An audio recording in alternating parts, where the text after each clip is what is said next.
Bonjour monsieur. Bonjour monsieur, ça va bien? Vous êtes de quelle nationalité? Je suis français.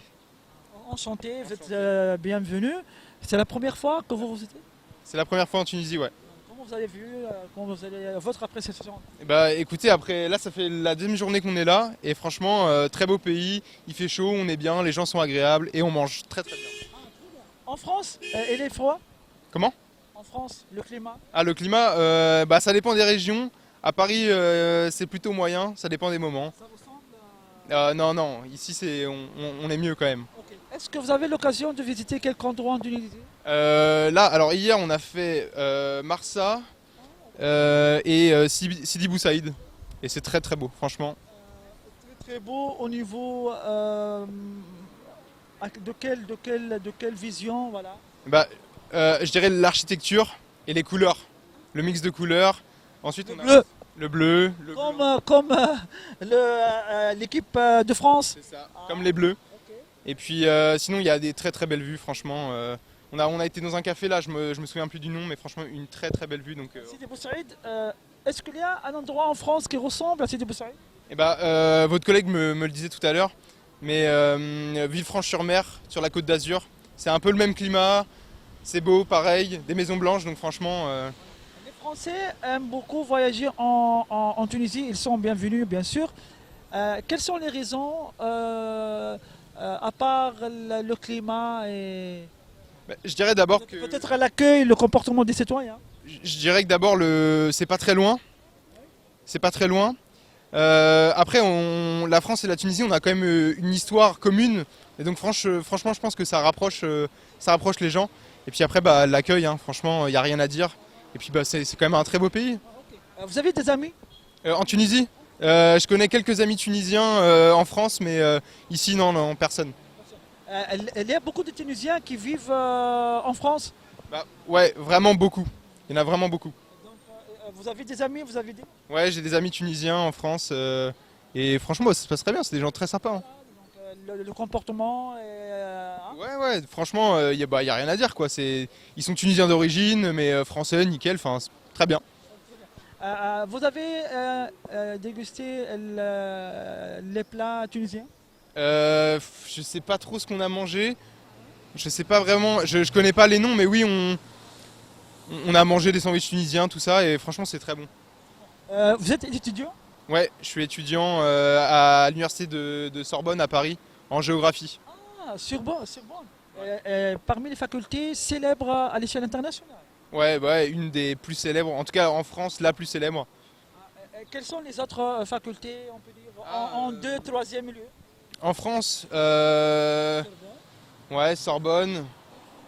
Ouais, bah, en fait, tout est concentré autour de Paris. Nanterre, Sorbonne Dauphine. Il y a le Panthéon-Sorbonne, une autre de la Sorbonne. Donc voilà. Après, il y a quelques villes, les grandes villes, Lyon, Marseille, Lille, qui ont des grandes universités.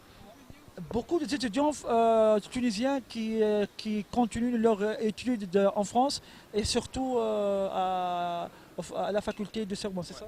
Ouais, ouais, il y en a pas mal sur le campus. On les croise souvent. Donc je pense que la France attire beaucoup. Et comme je disais tout à l'heure, on a une histoire. Même la Tunisie attire beaucoup de nos amis français. C'est ça exactement, on a une histoire commune. Donc forcément, ça crée des liens. Il y a déjà des liens de base. Au niveau d'études des Tunisiens, euh, euh, ils ont ces qualifications, voilà. Ils sont qualifiés. Et bah, voilà, en tout cas, Au niveau de compétences. là on travaille avec des étudiants de l'école d'architecture de Tunis. Et franchement, bah, ils sont tout autant compétents que nous. Il n'y a rien à dire. Après, voilà, je connais pas plus. Enfin, je connais pas d'autres étudiants ici. Mais je dirais que en termes de niveau, c'est équivalent. Euh, euh, les Tunisiens en Tunisie, leur comportement avec les Français, c'est un comportement de respect et c'est un atout, hein. Ouais, je dirais qu'il y a du respect. Et puis les gens sont avenants, les gens viennent vers les Français, vers les touristes. Donc franchement, il n'y a pas de souci pour parler. Et puis il n'y a pas de souci pour s'informer, parce que quand on arrive ici, on ne connaît pas en fait. Donc on a besoin aussi des Tunisiens pour comprendre bah, le pays, les coutumes, la ville, tout ça.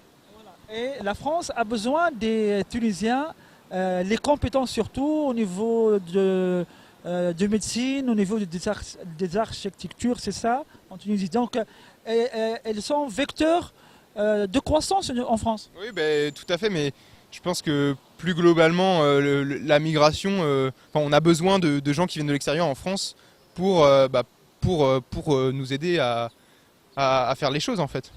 Donc si on va parler un petit peu de côté politique, par exemple, sûrement vous êtes courant, les autorités françaises dernièrement ont poussé quelques-uns des Tunisiens à revenir forcément en Tunisie, malgré qu'ils ont resté beaucoup de temps en France.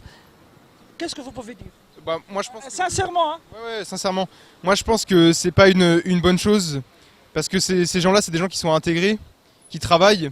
Et je pense que la France, ça doit être un pays d'accueil, en tout cas pour les gens qui veulent travailler, pour les gens qui veulent s'intégrer. Et je trouve pas ça normal qu'on puisse mettre dehors des gens alors même que ils sont intégrés et qu'ils travaillent. Voilà. Ils sont intégrés, ils travaillent et surtout, ils respectent l'encadrement, on peut dire, les règles françaises.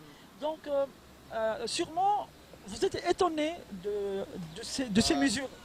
Oui, évidemment. Enfin, plus qu'étonné, je dirais qu'on est contre. Après, forcément, on n'a pas toujours, en tant que simple citoyen, on n'a pas toujours notre mot à dire. Mais voilà, en tout cas, c'est vrai que c'est des sujets qui nous concernent et on le voit à Paris, il y a énormément de manifestations contre. Donc, on parle de manifestations. Est-ce qu'il y a des manifestations qui ont sorti pour s'exprimer contre ces mesures? Ah oui, non, mais il y en a. Enfin, je pourrais pas vous les dire, vous les citer, mais il y en a énormément et faut venir à Paris en fait pour le constater. Mais Si j'ai l'invitation, si vous m'invitez, pourquoi pas, hein. je vous invite, venez sincèrement. Non, mais venez en France. Mais après, bon, je pense que vous le savez, vous l'avez vu dans l'actualité. Le peuple français est quand même un peuple qui se mobilise beaucoup, qui manifeste beaucoup dès qu'ils sont pas contents. Les jaunes, Les gilets jaunes. Ouais, les gilets jaunes. C'est un exemple. Ouais, exactement. Donc voilà, on est un peuple qui dit non en fait quand ça va pas quoi. Vous avez parlé de façon sincère, peut-être parce que vous êtes cultivé, vous êtes un étudiant. Ouais. Est-ce que la culture, le niveau d'études, c'est une référence au niveau des opinions des individus? Alors je dirais que oui et non parce que la culture ça permet le niveau d'études ça permet de s'ouvrir au monde, mais il y en a qui utilisent ça pour justement asservir les gens, se fermer dans des idéologies et voilà donc c'est à prendre des deux côtés. Je vous remercie. Merci beaucoup. Merci beaucoup.